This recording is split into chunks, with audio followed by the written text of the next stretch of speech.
ಪರಶುನಾಮಕ್ಕೆ ಸ್ತೋತ್ರ ಉಂಟಾಗಲಿ. ಎಲ್ಲರೂ ಸತ್ಯವೇದ ತಂದಿದ್ದೀರಾ? ಹಲ್ಲೆಲೂಯಾ. ಒಂದು ನಿಮಿಷ ನಾವು ಪ್ರಾರ್ಥನೆ ಮಾಡಿ ವಾಕ್ಯಕ್ಕೆ ನೆರವು ಹೋಗೋಣ. ಸ್ತೋತ್ರಕರ್ತನೇ, ಸ್ತೋತ್ರಪ್ಪ. ನಮ್ಮನ್ನು ಬಹಳವಾಗಿ ಪ್ರೀತಿ ಮಾಡುವ ಕರ್ತನಾದ ಯೇಸು ಕ್ರಿಸ್ತನೇ, ಈ ಮತ್ತೆ ಒಂದು ಹೊಸ ತಿಂಗಳನ್ನು ನಮಗೆ ಕೊಟ್ಟು ಮೊದಲನೇ ಆರಾಧನೆಯಲ್ಲಿ ನಿನ್ನ ವಾಗ್ದಾನದಿಂದ ನಮ್ಮನ್ನು ಬಲಪಡಿಸಬೇಕೆಂದು ನಿನ್ನ ಬಳಿ ನಾವು ಬಂದಿದ್ದೇವೆ. ನಿನ್ನ ದಾಸನನ್ನು ಮರೆಸಿ ನಮ್ಮೊಂದಿಗೆ ನೀನು ಮಾತನಾಡೋದಕ್ಕಾಗಿ ಸ್ತೋತ್ರ. ನಂಬಿಗಸ್ತನಾದ ದೇವರು ನಮ್ಮನ್ನು ವಾಕ್ಯದಿಂದ ಬಲಪಡಿಸಿ ಇನ್ನೂ ಹೆಚ್ಚಾಗಿ ನಾವು ವಾಕ್ಯಕ್ಕಾಗಿ ನಿನಗಾಗಿ ನಾವು ಬದುಕುವಂತೆ ನಿನ್ನ ಕೃಪೆಯನ್ನು ನಮಗೆ ಅನುಗ್ರಹಿಸಬೇಕೆಂದು ಯೇಸುವಿನ ನಾಮದಲ್ಲಿ ಪ್ರಾರ್ಥಿಸ್ತೇನೆ. ಆಮೇಲೆ. Hallelujah, hallelujah. ಅದ್ಭುತವಾಗಿ ದೇವರು ಪ್ರತಿ ತಿಂಗಳು ವಾಗ್ದಾನ ಕೊಟ್ಟು ನಡೆಸ್ಕೊಂಡು ಬರ್ತಾರೆ. ಈ ತಿಂಗಳು ಕೂಡ ಒಂದು ವಾಗ್ದಾನ ಕೊಟ್ಟಿದ್ದಾರೆ. ನಾವು ಸಂತೋಷಕ್ಕೆ ನೇರವಾಗಿ ಹೋಗ್ತಾ ಇದ್ದೀವಿ. ಮತ್ತಾಯನ ಬರೆದ ಸುವಾರ್ತೆ 25ನೇ ಅಧ್ಯಾಯ. ಮತ್ತಾಯನ ಬರೆದ ಸುವಾರ್ತೆ 25ನೇ ಅಧ್ಯಾಯ 21ನೇ ವಾಕ್ಯ.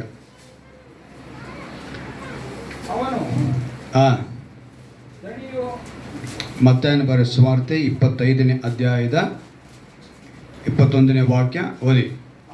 ಅವನ ದಣಿಯು ಬಲ ನಂಬಿಗಸ್ತನಾದ ಒಳ್ಳೆ ಆಳು ನೀನು, ಸ್ವಲ್ಪ ಕೆಲಸದಲ್ಲಿ ನಂಬಿಗಸ್ತನಾಗಿದ್ದಿ, ದೊಡ್ಡ ಕೆಲಸದಲ್ಲಿ ನಿನ್ನನ್ನು ಇಡುತ್ತೇನೆ, ನಿನ್ನ ದಣಿಯ ಸೌಭಾಗ್ಯದಲ್ಲಿ ಸೇರು ಅಂದನು. KJV ಬೈಬಲ್ ಹೇಳುತ್ತೆ ಆಶೀರ್ವಾದ, ನಿನ್ನ ದಣಿಯ ಆಶೀರ್ವಾದದಲ್ಲಿ ಸೇರು. ಈಗ ಅಲ್ಲಿ ಚೆನ್ನಾಗಿ ಗಮನಿಸಿ ಈ ಮಾತು. ನಾನಂತೂ ಎಷ್ಟೋ ಸಲ ಓದಿರ್ತೀನಿ ಅಂದ್ಕೊಳ್ಳಿ. ಅನೇಕ ಸಲ ನಾವು ಹೇಳ್ತೀವಿ ಏನಂತ, ಸ್ವಲ್ಪದಲ್ಲಿ ನಂಬಿಗಸ್ತನಾಗಿದ್ದರೆ ಸಾಕು ಅಂತ. ಯಾಕೆ ಈ ವಾಕ್ಯದಿಂದ ನಮಗೆ ದೇವ್ರು ನಡ್ಕೊಂಡು ಕೊಟ್ಟರು ಅಂತ ಹೇಳುವಾಗ, ಮೊದಲನೇದಾಗಿ ಇದನ್ನು ಈ ತಿಂಗಳು ನಮ್ಗೆ ಏನಕ್ಕೆ ವಾಗ್ದಾನವಾಗಿ ಕೊಟ್ಟಿದ್ದಾರೆ ಅನ್ನೋದನ್ನು ನಾವು ಪರಿಶೀಲನೆ ಮಾಡಬೇಕು. ಏನಂತ ಹೇಳ್ತಾರೆ ನೋಡಿ, ಬಲ ನಂಬಿಗಸ್ತನಾದ ಒಳ್ಳೆ ಆಳು. ಬಲ ನಂಬಿಗಸ್ತನಾದ ಒಳ್ಳೆ ಆಳು ನೀನು, ಸ್ವಲ್ಪ ಕೆಲಸದಲ್ಲಿ. ಎಷ್ಟು ಕೆಲಸದಲ್ಲಿ ಅಂತ? ಪೂರ್ತಿ ಅಲ್ಲ, ಹೆಚ್ಚಾಗಿ ಅಲ್ಲ, ಅಧಿಕವಾಗಿ ಅಲ್ಲ. ಅವ್ರು ಹೇಳ್ತಿರೋದಷ್ಟು ಸ್ವಲ್ಪನೇ. ಆ ಸ್ವಲ್ಪ ಕೆಲಸದಲ್ಲಿ ನೀ ಹೆಂಗಾಗಿದೆ ಅಂತವನು ನಂಬಿಗಸ್ತನಾಗಿದ್ದಿ. ಅಲ್ಲಿಗೆ ಮಕ್ಕಳು ಎಕ್ಸಾಮ್ ಬರೆದ ಮೇಲೆ, ರಿಸಲ್ಟ್ ಬಂದ ಮೇಲೆ ಮಕ್ಕಳು ತೀರ್ಮಾನ ಏನು?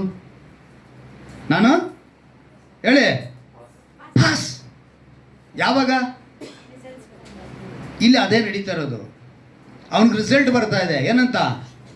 ನಂಬಿಗಸ್ತ ನಾಗಿದ್ದಿ, ಪಾಸ್ ಆಗಿದ್ದಿ ಅಂದಂಗೆ ನಂಬಿಗಸ್ತ ನಾಗಿದ್ದಿ ಅಂತ ಹೇಳಿ ಅವನಿಗೆ ಏನು ಹೇಳ್ತಿದ್ದಾರೆ, ನಿನ್ನ ದಣಿಯ ಸೌಭಾಗ್ಯದಲ್ಲಿ ಸೇರು ಅನ್ನೋದಕ್ಕಿಂತ ಮುಂಚೆ ಅವರೊಂದು ಹೇಳ್ತಾರೆ, ದೊಡ್ಡ ಕೆಲಸದಲ್ಲಿ ನಿನ್ನ ಇಡುತ್ತೇನೆ.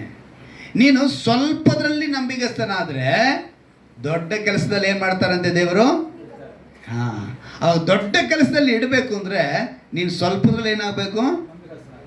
ಆ ಸ್ವಲ್ಪದಲ್ಲಿ ನಂಬಿಗಸ್ತನಾಗಬೇಕು ಅಂತ ಹೇಳಿದ್ರೆ ಮೇಲ್ಗಡೆ ವಾಕ್ಯನ ಹೇಳ್ತೀವಿ, ನಂಬಿಗಸ್ತನಾದ ಮೊದಲನೇದ ಒಳ್ಳೆ ಆಳಾಗಬೇಕು. ಒಳ್ಳೆ ಆಳು ನಂಬಿಗಸ್ತನಾಗ್ತಾನೆ. ಆ ನಂಬಿಗಸ್ತನಿಗೆ ದೇವರು ದೊಡ್ಡ ಕೆಲಸವನ್ನು ಇಡಿಸ್ತಾರೆ. ನಂತರ ಅವನಿಗೆ ಹೇಳ್ತಾರೆ, ಯಾವ ಭಾಗ್ಯದಲ್ಲಿ? ದಣಿಯ ಸೌಭಾಗ್ಯದಲ್ಲಿ ಸೇರು. ಈಗ ನೀವು ಗಮನಿಸಬೇಕಾಗಿರೋದು ಇದರಲ್ಲಿ ಇಷ್ಟೇ. ಏನಂತ ಹೇಳಿದ್ರೆ, ದಣಿ ಯಾರು? ನೀವು ನಾವು ಆರಾಧಿಸುವ ದೇವರು. ಹಲ್ಲೆಲೂಯಾ. ಇವತ್ತಿನ ದಣಿ ಯಾರು? ಯೇಸಪ್ಪ. ನೀವು ಅವರ ಸೌಭಾಗ್ಯದಲ್ಲಿ ಸೇರಬೇಕು. ಇಲ್ಲಿ ಒಂದು ಮೇಲ್ಗಡೆ ಒಂದು ಅಂಶ ಅದಲ್ಲಿ ಒಂದು ಘಟನೆ ನಡೆದೈತೆ. ಆ ಘಟನೆಯಲ್ಲಿದೆ, ಒಬ್ಬ ದಣಿ, ಒಬ್ಬನಿಗೆ 5 ತಲಾಂತು, ಒಬ್ಬನಿಗೆ 2, ಇನ್ನೊಬ್ಬನಿಗೆ 1. ಇದು ಸಾರಾಂಶ. ಇದೆಲ್ಲ ನಮಗೆ ಗೊತ್ತಿರೋಂಥ ವಿಷಯಗಳು. 5 ಕೊಟ್ಟವನು ಏನು ಮಾಡ್ದ? 5ನ್ನು 2 ಕೊಟ್ಟವನು 1 ಕೊಟ್ಟವನು ಏನು ಹೇಳ್ದ? ನೀನು ಕೊಡದೆ. ಅಲ್ಲಿ ಮೇಲ್ಗಡೆ ವಾಕ್ಯ ಹೇಳಲ್ಪಟ್ಟಿದೆ, ನೀನು ಬಿತ್ತದಿರುವಲ್ಲಿ ಕೊಯ್ಯುವವನು, ನೀನು ತೂರದಿರುವುದರಲ್ಲಿ ರಾಶಿ ಮಾಡಿಕೊಳ್ಳುವುದು ತಿಳಿದು ಹೆದರಿ ನಿನ್ನ ತಲಾಂತನ್ನು ಭೂಮಿಯಲ್ಲಿ ಬಚ್ಚಿಟ್ಟೇನು, ನಿನಗೆ ಸಂದಿದ್ದನ್ನ ನಿನಗೆ ಕೊಡ್ತೀನಿ ಅಂತ ಹೇಳ್ತಾನೆ. ಇದು ನಮಗೆ ಗೊತ್ತಿರುವಂಥ ವಿಷಯ. ಇವತ್ತು ಈ ವಾಕ್ಯದಿಂದ ನಮಗೆ ದೇವರು ಏನಕ್ಕೆ ಬರ್ತಾರೆ ಅಂತ ತಿಳ್ಕೊಬೇಕಲ್ವಾ. ಈಗ ನಮಗೆ ತಲಾಂತರ ಬಗ್ಗೆ ದೇವರು ಹೇಳ್ತಾ ಇಲ್ಲ, ಇವತ್ತು ನಿಮಗೆ ಹೇಳ್ತಾ ಇರೋದು ಬೇರೆ ಒಂದು ವಿಷಯ. ಅವ್ರೇನು ಹೇಳ್ತಿದ್ದಾರೆ, ಆ ದಣಿ ಅವನ ಪ್ರಶ್ನೆ ಕೇಳಿದ ತಕ್ಷಣ ಅವನ ಹತ್ರ ಕೊಟ್ಟಿದ್ದಾರೆ, ಅವನ ಹತ್ರ ಪ್ರಶ್ನೆ ಕೇಳಿದ್ದಾರೆ ಏನು ಮಾಡ್ತೀನಿ ಅಂತ ಕೇಳೋವಾಗ, ಈಗ ದಣಿ ಕೊಟ್ಟಿದ್ದು ಅವರಿಗೆ ತಲಾಂತು. ಇವತ್ತು ಏಸಪ್ಪ ಎಂಬ ದಣಿ ನಿಮಗೆ ಕೊಟ್ಟಿದ್ದು ರಕ್ಷಣೆ. ಅಲ್ಲಯ್ಯ, ಆ ದಣಿ ಅವತ್ತು ಅವ್ರ ಹತ್ರ ಕೊಟ್ಟಿದ್ದೇನೋ ತಲಾಂತುಗಳು.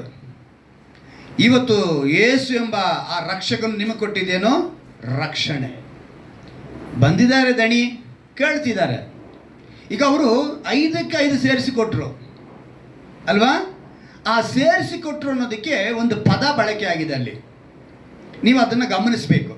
ಅದನ್ನು ಗಮನಿಸಿದ್ರೇ ಇವತ್ತಿನ ವಾಗ್ದಾನದ ಪೂರ್ತಿ ಅಂಶ ನಿಮ್ಗೆ ಅರ್ಥ ಆಗೋದು. ಅದರಲ್ಲಿ ಅವನೇನು ಹೇಳ್ತಾನೆ ಮೇಲ್ಗಡೆ, ನಾನು ಓದ್ತೀನಿ ನೋಡಿ 20ನೇ ವಾಕ್ಯ. 5 ತಲಾಂತು ಹೊಂದಿದವನು ಮುಂದೆ ಬಂದು, ಇನ್ನು 5 ತಲಾಂತು ಸ್ವಾಮಿ, ನೀನು 5 ತಲಾಂತನ್ನು ನನಗೆ ಕೊಟ್ಟಿದ್ದೀಯಲ್ಲ, ಈಗೋ ಇನ್ನೂ 5 ತಲಾಂತು ಏನು ಮಾಡಿದ್ದಾನೆ? ಏನು ಮಾಡಿದ್ದಾನೆ? ಜೋರಾಗಿ ಹೇಳಿ,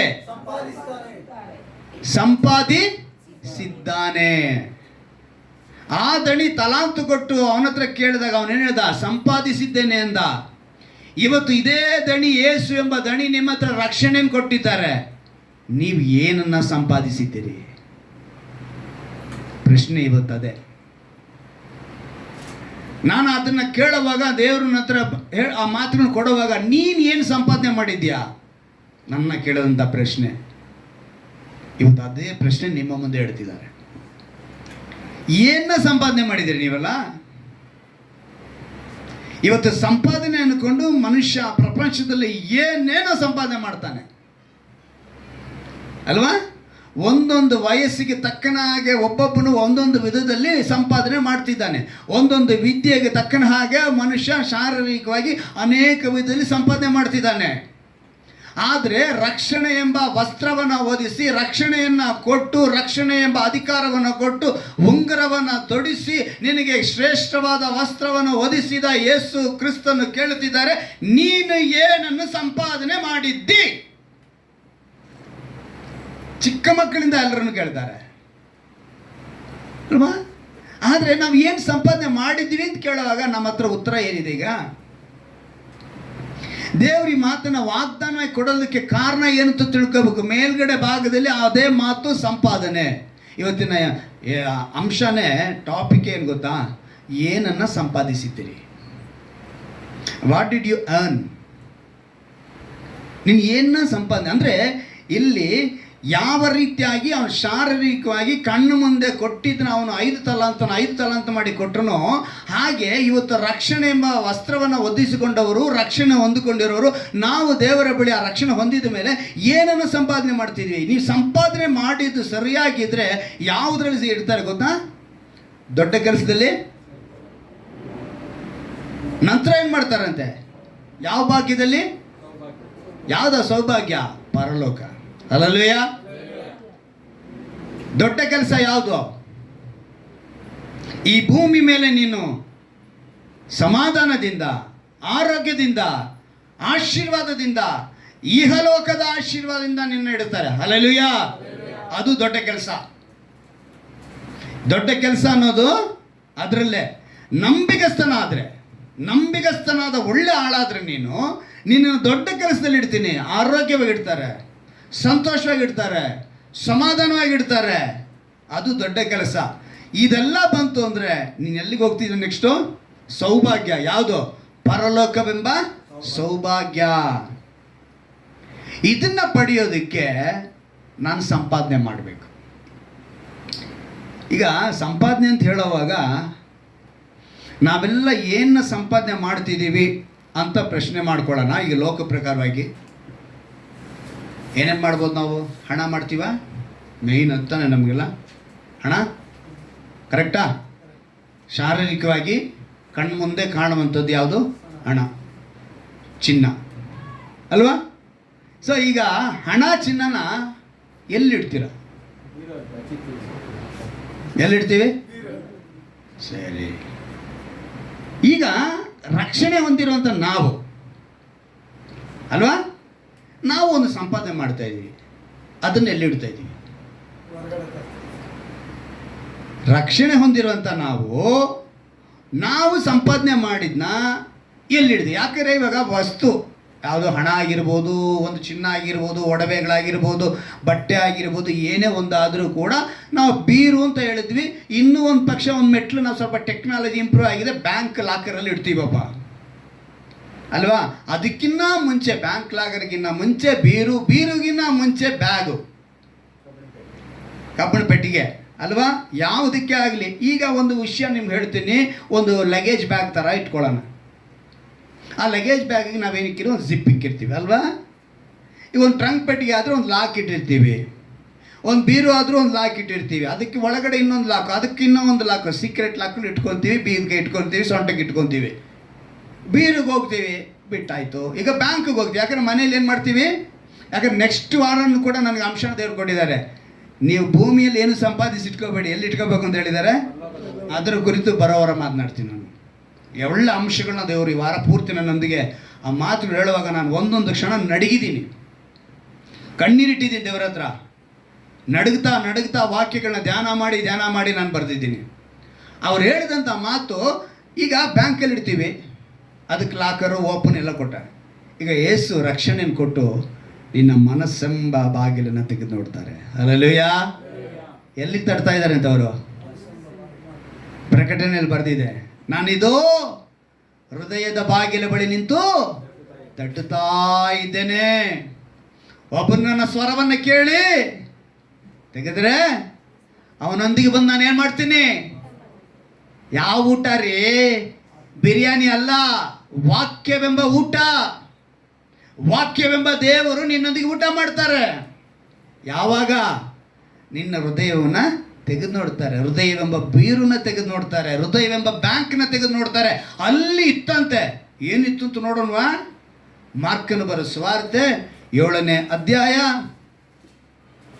ಮಾರ್ಕನು ಬರೋ ಸುವಾರ್ತೆ 7ನೇ ಅಧ್ಯಾಯ. ಒಂದು ಅದ್ಭುತವಾದ ಮಾತುಗಳಲ್ಲಿ ಬರೆಯಲ್ಪಟ್ಟಿದೆ. ಬೀರು ತೆಗೆದಾಗ ಅಲ್ಲಿ ಇದ್ದದಂಥದನ್ನ ನೋಡಿ. 20ನೇ ವಾಕ್ಯದಿಂದ ಓದ್ತೀನಿ, ಗಮನ ಇಟ್ಟು ಎಲ್ಲರೂ ಕಿವಿ ಕೆಟ್ಟು ಕೇಳಿ. ನೋಡಿ, ಆತನು ಇನ್ನೂ ಮನುಷ್ಯನೊಳಗಿಂದ ಹೊರಡುವಂಥದ್ದು, ಮನುಷ್ಯನನ್ನು ಹೊಲೆ ಮಾಡುವುದು ಒಳಗಿನಿಂದ. ಎಲ್ಲಿ? ಯಾವ ಬೀರು ಅಂತ ಗೊತ್ತಾಯ್ತಲ್ಲ, ಯಾವ ಬ್ಯಾಂಕ್ ಅಂತ ಗೊತ್ತಾಯ್ತಲ್ಲ, ಅದ್ರ ಒಳಗಿಂದ ಒಂದು ಬರ್ತಾ ಇದೆ ಅಂದೆ. ಅಂದರೆ ಮನುಷ್ಯರ ಮನಸ್ಸಿನೊಳಗಿಂದ ಸೂಳೆಗಾರಿಕೆ, ಕಳ್ಳತನ, ಕೊಲೆ, ಹಾದರ, ದ್ರವ್ಯಾಶೆ, ಕೆಡುಕುತನ, ಮೋಸ, ಬಂಡತನ, ಹೊಟ್ಟೆ ಕಿಚ್ಚು, ಬೈಗಳು, ಸೊಕ್ಕು, ಬುದ್ಧಿಗೆಡಿತನ, ಇವೇ ಮೊದಲಾದವುಗಳ ಕೆಟ್ಟ ಆಲೋಚನೆಗಳು. ಇವೆಲ್ಲ ಎಲ್ಲಿತ್ತಂತೆ? ಹೃದಯದ ಬೀರುನಲ್ಲಿ. ಈಗ ರಕ್ಷಣೆ ಎಂಬುದನ್ನು ಕೊಟ್ಟಿದ್ದಾರೆ ದೇವರು, ಅದರ ರಕ್ಷಣೆ ಹೊಂದಿರೋ ಬೀರುನಲ್ಲಿ ಏನಿದೆಯಂತೆ ಅಂದರೆ, ಇವತ್ತು 5 ತಲಾಂತು ಕೊಟ್ಟವನು ಏನನ್ನ ಸಂಪಾದಿಸ್ದ? 5 ತಲಾಂತನ. ಇವತ್ತು ರಕ್ಷಣೆ ಕೊಟ್ಟಿರುವಂಥ ನಾವು ಸಂಪಾದನೆ ಮಾಡಿರೋದು ಇದನ್ನೇ. ಇವತ್ತು ನಮ್ಮ ಸಂಪಾದನೆ ಇವುಗಳಾಗಿವೆ. ಅಂತೇಳಿ ಆಲೋಚನೆಗಳು ಹೊರಡುತ್ತವೆ. ಈ ಕೆಟ್ಟ ವಿಷಯಗಳೆಲ್ಲ ಒಳಗಿನಿಂದ. ಇವೆಲ್ಲ ಏನಾಗಿದೆ? ಒಳಗಿನಿಂದ. ಸುಮಾರು 12 ಸ್ವಭಾವ ಅಲ್ಲಿ ಬರೆಯಲ್ಪಟ್ಟಿದೆ. ಎಷ್ಟು ಸ್ವಭಾವ? 12 ಸ್ವಭಾವಗಳು. 12 ತಿಂಗಳಿಗೆ ಲೆಕ್ಕವಾಗಿ ಇಟ್ಕೋಬೋದು ನಾವು. ವರ್ಷಕ್ಕೆ ಎಷ್ಟು ತಿಂಗಳು? 12 ತಿಂಗಳಿಗೆ ಒಂದೊಂದು ಬೀರುವಿಂದ ಓಪನ್ ಮಾಡಿ ನಾವು ಇಟ್ಕೊಂಡ್ರೆ 12 ತಿಂಗಳು ಮೇಂಟೈನ್ ಮಾಡ್ಬೋದಂತೆ. ಇವತ್ತಿನ ಪರಿಸ್ಥಿತಿ ಮನುಷ್ಯಂದು ಹಾಗೆ ಇದೆ. ಇದನ್ನೆಲ್ಲ ಮನುಷ್ಯ ಒಳಗೆ ಇಟ್ಕೊಂಡು ನೋಡಿ, ದೇವರು ನಿನ್ನ ಮನಸ್ಸೆಂಬ ಬೀರನ್ನು ಓಪನ್ ಮಾಡಿದ್ರೆ ಈ 12 ಸ್ವಭಾವ ನೀನು ಸಂಪಾದನೆ ಮಾಡಿ ನೀನು ದಣಿಯ ಸೌಭಾಗ್ಯದಲ್ಲಿ ಸೇರಕ್ಕಾಗುತ್ತಾ? ಇವಾಗ ಇದೆಲ್ಲ ಇದ್ರೆ ನೀನು ಯಾವುದ್ರೂ ಸೇರಲ್ಲ. ಪರಲೋಕವೆಂಬ ಸೌಭಾಗ್ಯದಲ್ಲಿ ಸೇರುವುದಕ್ಕೆ ಮಾರ್ಕನು ಬರೋ ಸುವಾರ್ತೆಯಲ್ಲೇ ಈ 10ನೇ ಅಧ್ಯಾಯ 7ನೇ ಅಧ್ಯಾಯದಲ್ಲೇ ಮೇಲ್ಗಡೆ ಇನ್ನು ಸ್ವಲ್ಪ ನಾನು ನಿಮ್ಗೆ ಕರ್ಕೊಂಡೋಗಿ ತೋರಿಸ್ತೀನಿ. 10ನೇ ವಾಕ್ಯದಿಂದ ಓದ್ತೀನಿ, ಗಮನ ಇಟ್ಟು ಕೇಳಿ. ತಂದೆ ತಾಯಿಗಳನ್ನು ಸನ್ಮಾನಿಸಬೇಕೆಂತಲೂ ತಂದೆಯನ್ನಾಗಲಿ ತಾಯಿಯನ್ನಾಗಲಿ ದೂಷಿಸುವವನಿಗೆ ಮರಣದಂಡನೆ ಆಗಬೇಕೆಂತಲೂ ಮೋಶೆಯು ಹೇಳಿದ್ದಾನೆ. ನೀವು ಒಬ್ಬನು ತನ್ನ ತಂದೆಯನ್ನಾಗಲಿ ತಾಯಿಯನ್ನಾಗಲಿ ನೋಡಿ, ನಾನು ನಿನ್ನ ಸಂರಕ್ಷಣೆಗಾಗಿ ಕೊಡತಕ್ಕದ್ದನ್ನು, ಅಲ್ಲೊಂದು ಪದ ಬಳಕೆ ಆಗಿದೆ, ಕುರ್ಬಾನ್. ಏನು ಪದ? ಏನು ಅರ್ಥ ಅದು ಕುರ್ಬಾನ್ ಅಂದರೆ? ಉರ್ದುನಲ್ಲಿ ತುಂಬ ಉಪಯೋಗಿಸ್ ಮಾಡ್ತಾರೆ. ಬಲಿ ಅಥವಾ ತ್ಯಾಗ. ಕುರ್ಬಾನ್, ಕುರ್ಬಾನ್ ದೇ ದಿಯಾ ಅಂದರೆ ಏನರ್ಥ? ಬಲಿ ಅರ್ಪಿಸು ಅಂತ ಹೇಳ್ಬೋದು, ಇನ್ನೊಂದು ತ್ಯಾಗ ಮಾಡು. ಕುರ್ಬಾನ್ ಅಂತ ಬರೆಯಲ್ಪಟ್ಟಿದೆ, ಮಾಡಿದ್ದೇನೆ ಅಂದರೆ ದೇವರಿಗಾಗಿ ಇಟ್ಟಿದ್ದೇನೆ ಎಂದು ಹೇಳುವುದಾದರೆ, ಅವನು ತನ್ನ ತಂದೆಗಾಗಲಿ ತಾಯಿಗಾಗಲಿ ಇನ್ನೇನು ಮಾಡಬಾರದೆಂದು ಹೇಳುತ್ತೀರಿ. ಅಂದರೆ ಒಬ್ಬ ವ್ಯಕ್ತಿ ಇದ್ದಾನೆ, ಆ ವ್ಯಕ್ತಿ ಹತ್ರ ಪರಿಸಾಯರು ಇವರೆಲ್ಲ ಮಾತನಾಡ್ತಾ ಇದ್ದಾರೆ, ಅಲ್ಲಿ ಇರುವಂಥ ಜನಗಳು ಮಾತನಾಡುವಾಗ ಅವನು ಹೇಳ್ತಾನೆ, ದೇವರ ಹತ್ರ ನಾನು ನಮ್ಮ ತಂದೆಗೋಸ್ಕರ ನಮ್ಮ ತಾಯಿಗೋಸ್ಕರ ಇಟ್ಟಿದ್ದೀನಿ, ಸನ್ಮಾನಿಸಬೇಕು ಅಂತ ನಮಗೊಂದು ಮಾತು ಆಜ್ಞೆ ಕೊಡಲ್ಪಟ್ಟಿದೆ, ಅದನ್ನು ನಾನು ಹಿಂಬಾಲಿಸ್ತಾ ಇದ್ದೀನಿ ಅಂಥೇಳಿ ಹೇಳ್ತಾನೆ. ಸಂತೋಷ. ಆದರೆ ತಂದೆಗೂ ತಾಯಿಗೂ ಇಟ್ಟಿದ್ದನ್ನ ಏನು ಮಾಡಿಬಿಟ್ನಂತೆ? ದೇವರಿಗಿಂತ ತೆಗೆದುಬಿಟ್ನಂತೆ. ಯಾರಿಗಿಂತ? ದೇವರಿಗಂತೆ ತೆಗೆದುಬಿಟ್ನಂತೆ. ಅಂದರೆ ತಂದೆ ತಾಯಿಗೆ ಏನು ಮಾಡ್ದ ಅವನು? ಕೊಡಲಿಲ್ಲ ಅಂತ ಅರ್ಥ, ಮೋಸ ಮಾಡ್ದ ಅಂತ ಅರ್ಥ. ಏನು ಮಾಡ್ದ ಅಂತ ಅರ್ಥ? ಈಗ ಅವನ ದೃಷ್ಟಿಯಲ್ಲಿ ನಾನು ತಂದೆ ತಾಯಿಗೆ ಮಾಡಲಿಲ್ಲ ಅಂದರೂ ಪರವಾಗಿಲ್ಲ, ನಾನು ದೇವ್ರಿಗೆ ಏನು ಮಾಡಿಬಿಡ್ಬೇಕು? ಇವತ್ತು ಕ್ರೈಸ್ತರು ಅಂತ ಹೇಳ್ಕೊಂಡು ರಕ್ಷಣೆ ಹೊಂದಿರುವಂಥ ನಾವು, ನಮ್ಮ ಗುಣಗಳು ಹೆಂಗಿದೆ ಅಂತ ಹೇಳಿದ್ರೆ, ಪಕ್ಕದಲ್ಲಿರುವವನಿಗೆ ಒಂದೊತ್ತು ಊಟಕ್ಕೆ ಕೂಡ ನಾವು ಕೊಡೋದಕ್ಕೆ ಮನಸ್ಸು ಬರೋಲ್ಲ. ಆದರೆ ನಾವೇನು ಮಾಡ್ತೀವಿ? ನಮ್ಮ ಮನೆಯಲ್ಲಿ ಬಿರಿಯಾನಿ ಮಾಡಿ ತಿಂತಾ ಇರ್ತೀವಿ, ಪಕ್ಕದ ಮನೆಯಲ್ಲಿ ಒಂದೊತ್ತು ಊಟಕ್ಕೆ ಕಷ್ಟ ಅಂತ ಇಟ್ಕೊಳ್ಳೋಣ ಅಲ್ವಾ? ನಮ್ಮ ಕಣ್ಣು ಮುಂದೆ ಕಾಣ್ತಾ ಇದೆ, ಆದರೆ ನಮ್ಮ ಮನೆಗೆ ನಾವೇನು ಮಾಡ್ತೀವಿ? ಬಿರಿಯಾನಿ ಮಾಡಿ ತಿಂತೀವಿ. ಅದು ಬೇಡ ಬಿಡಿ, ಇಷ್ಟೆಲ್ಲ ಬೇಡ. ನಾವು ಆರಾಧನೆಗೆ ಬರ್ತೀವಿ, ಆರಾಧನೆ ಬರುವಂಥವ್ರ ನೆನಪುಗಳು, ನಾನು ಕಷ್ಟಪಟ್ಟು ದೇವರಿಗೋಸ್ಕರ ನಾನು ಇಷ್ಟು ಪ್ರಯಾಸಪಟ್ಟು ನಾನು ಆರಾಧನೆಗೆ ಬಂದಿದ್ದೀನಿ. ಏನಂತೆ? ಆರಾಧನೆಗೆ ನಾನು ಬಂದಿದ್ದೀನಿ. ನೀನು ಪ್ರಯಾಸಪಟ್ಟು ಬಂದಿದ್ದೆಲ್ಲ ಯಾರಿಗೋಸ್ಕರ ಅಂತ ಹೇಳಿದ್ರೆ ನಿನಗೋಸ್ಕರ ಅನ್ನೋದನ್ನು ಮರೆತು ನಾವು ಏನಂತ ಹೇಳ್ತೀವಿ ಅವ್ರ ಹತ್ರ? ದೇವ್ರೆ, ಏನು ಇಷ್ಟು ಕಷ್ಟಪಟ್ಟು ನಾನು ಬಂದಿದ್ದೀನಿ, ನೀನೇನು ನಮ್ಮನ್ನು ನೋಡ್ದಂಗೆ ಇಲ್ಲ, ಪಕ್ಕಕ್ಕೆ ಹೋಗ್ತಾ ಇದೆಯಲ್ಲಪ್ಪ ಅಂತ ಕೇಳುವಂಥ ವಿಶ್ವಾಸಿಗಳಾಗಿದ್ದೀವಿ. ಇಲ್ಲಿ ಅವನು ಹಂಗೆ ಹೇಳ್ತಿದ್ದಾನೆ, ನಾನು ದೇವ್ರಿಗೆ ಇಟ್ಟಿದ್ದೀನಿ, ತಂದೆ ತಾಯಿ ಕೊಡಬೇಕು ಅನ್ನೋ ಅವಶ್ಯಕತೆ ಇಲ್ಲ ಅಂತ. ಆವಾಗಲೇ ದೇವರು ಹೇಳ್ತಾರೆ, ನೀವು ಕಲಿಸುತ್ತಾ ಬಂದಿರುವ ಸಂಪ್ರದಾಯದ ದೇವರ ವಾಕ್ಯವನ್ನು ನಿರರ್ಥಕ ಮಾಡ್ತಾ ಇದ್ದೀರಿ. ತಂದೆ ತಾಯಿಗಳ ಸನ್ಮಾನಿಸಬೇಕು ಅಂದರೆ ಅದೇ ಮಾಡಬೇಕು, ಅದನ್ನ ತಗೊಂಡೋಗಿ ದೇವ್ರಿಗೆ ಮಾಡೋದಲ್ಲ ಅಂತೇಳಿ ಯೇಸು ಕ್ರಿಸ್ತನ ಹೇಳ್ತಾ ಇದ್ರಲ್ಲಿ. ನೀನು ತಂದೆ ತಾಯಿಗಳು ಮಾಡಬೇಕು ಅದನ್ನಿಡು, ದೇವ್ರಿಗೆ ಮಾಡಬೇಕಂದ್ರೆ ದೇವ್ರಿಗಿಡು. ಆದರೆ ತಂದೆ ತಾಯಿಗಳನ್ನ ಬಿಟ್ಬಿಟ್ಟು ನಾನು ದೇವ್ರಿಗೆ ಮಾಡ್ತೀನಿ ಅಂತ ಹೇಳಬೇಡ. ಇವತ್ತು ನಮ್ಮ ಹೃದಯದಲ್ಲಿ ಇದೇ ತುಂಬಿದೆ. ದೇವ್ರ ಹೆಸರು ಹೇಳ್ಕೊಂಡು ನಾವೇನು ಮಾಡ್ತಾ ಇದ್ದೀವಿ? ತಪ್ಪು ದಾರಿ, ಅಂದರೆ ಒಳ್ಳೆಯದನ್ನೇ ಬಯಸ್ತೀವಿ ಅಂತೇಳಿ. ಕೆಲವರೆಲ್ಲ ನನಗೆ ತುಂಬ ಪ್ರಶ್ನೆಗಳು ನನ್ನನ್ನು ಮಾಡಿರೋದುಂಟು. ಯಾಕಂತ ಹೇಳಿದ್ರೆ, ವಾಕ್ಯಗಳನ್ನ ದೇವ್ರು ನಾನು ಕೊಟ್ಕೊಂಡು ಬಂದರು.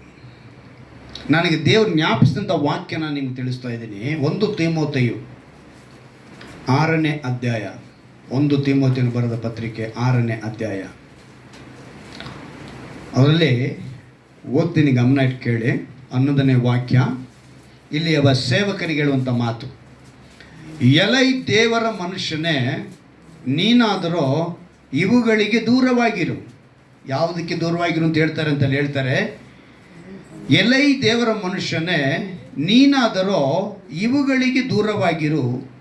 ನೀತಿ, ಭಕ್ತಿ, ನಂಬಿಕೆ, ಪ್ರೀತಿ, ಸ್ಥಿರಚಿತ್ತ, ಸಾತ್ವಿಕತ್ವ ಇವುಗಳನ್ನು ಸಂಪಾದಿಸುವುದಕ್ಕೆ ಪ್ರಯಾಸಪಡು.